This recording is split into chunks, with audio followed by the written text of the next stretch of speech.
Ms. Edwards, Ms. Edwards, can you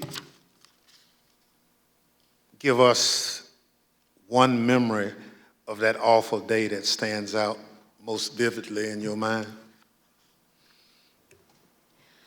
I can. That time when I talked about falling behind MPD's line,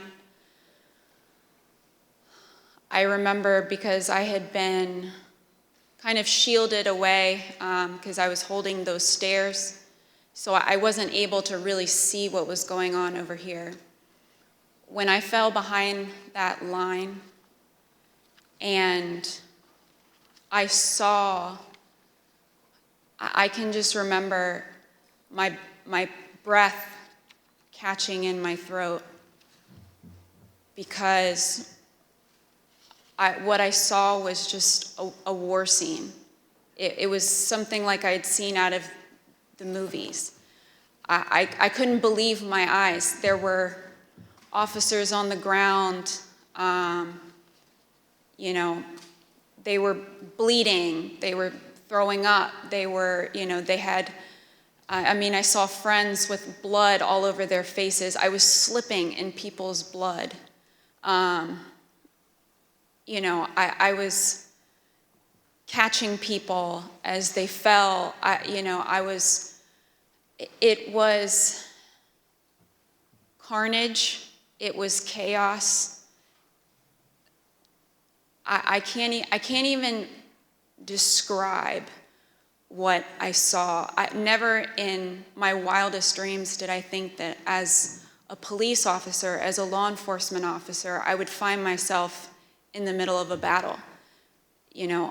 I'm trained to detain, a couple of subjects and handle a crowd, but I'm not combat trained. And that day, it was just hours of hand-to-hand combat, hours of dealing with things that were way beyond any law enforcement officer has ever trained for. And I just remember that moment of stepping behind the line and just seeing the absolute war zone that the West Front had become. Let me thank you for your service and obviously your bravery that you have told the world about tonight. It's unfortunate that you had to defend the Capitol from fellow Americans. None of us would ever think that that would have to happen, but it did. So let me thank our witnesses for joining us tonight and sharing their experiences with America. When the committee reconvenes next week, we're going to examine the lies that convinced those men and others to storm the Capitol.